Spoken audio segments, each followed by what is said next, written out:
भारत ने एक बार फिर अक़वाम मुत्तहिदा की इंसानी हकूक़ कौंसिल के 62वें इजलास में कश्मीर के हवाले से पाकिस्तान और OIC के उसूली मौक़िफ़ को हदफ़ तनक़ीद बनाते हुए अटूट अंक की वही पुरानी घिसी पिटी टेप चला दी जिसको दुनिया का कोई इंसाफ पसंद सुनने को तैयार नहीं है, क्योंकि ये वही भारत है जो जम्मू कश्मीर पर अपना जाबराना तसल्लुत बरकरार रखने के लिए 10 लाख अफवाज, काले क़वानीन, पाबंदियों और आबादियाती तब्दीलियों पर इन्हिसार करता है। जब भारत आज़ाद कश्मीर को मकबूजा कहता है तो इसी दौरान उसकी अपनी फोर्सेस मकबूजा कश्मीर पर अपने तसल्लुत को बरकरार रखने के लिए इंसानियत की धज्जियां उड़ा रही होती हैं। भारत जिस गैर हल शुदा मसले की बात करता है वो एक ऐसा ख्याल खाम है जिसको उसकी क़यादत अपने ज़ेर तसर्रुफ़ जम्मू कश्मीर में नाकामियों पर पर्दा डालने और वोट बटोरने के एक जरिए के तहत भारतीय अवाम को बेवकूफ़ बनाती है। उसने शर्मनाक अंदाज में आज़ाद कश्मीर के हवाले से इल्ज़ामात आयद किए, जबकि उसका अपना रिकॉर्ड रियासती सरपरस्ती में होने वाली दहशतगर्दी, जाली एनकाउंटर्स और मुनज़्ज़म इंसानी हकूक़ की खिलाफ वर्जियों से भरा हुआ है। जो मुल्क इसराइल जैसे मुल्क कि जिसको आलमी ज़मीर कातिल इंसानियत समझता है, जिसको आलमी अदालत इंसाफ ने मुजरिम करार दे दिया हो, जिस पर पूरी दुनिया मलामत करती है कि तर्ज अमल पर कब्जा, निगरानी और इज्तिमाई सजा के तरीके इख्तियार करके कश्मीर पर अपने जाबराना तसल्लुत को कायम रखने की कोशिश करता हो, जो दिफाई और टेक्नोलॉजी के माहिदों पर अरबों डॉलर खर्च कर रहा हो, वो भला किस मुंह से आज़ाद कश्मीर पर बात कर सकता है, जिसका एक एक फर्द अपने आज़ाद होने पर नाज़ा और भारत से नफरत को अपने ईमान का हिस्सा समझता है। मकबूजा जम्मू कश्मीर में नाम निहाद तरक्की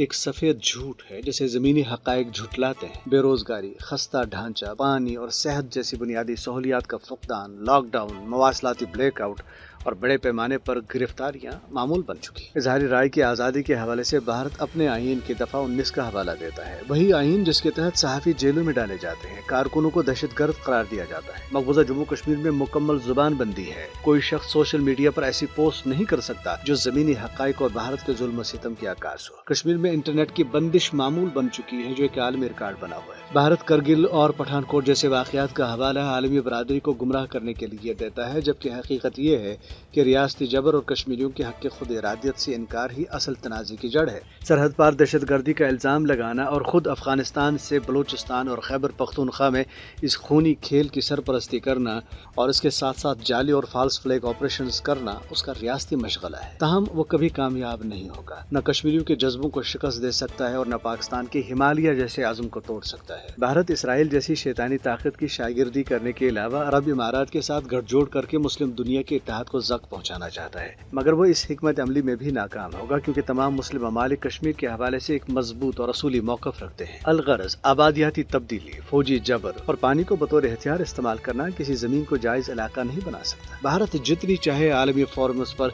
हक़ के जवाब का गुमराह कुन और शैतानी इस्तेमाल करे, तारीख, कानून, इंसाफ और ज़मीनी और तारीख़ी हक़ाइक़ उसके साथ नहीं है।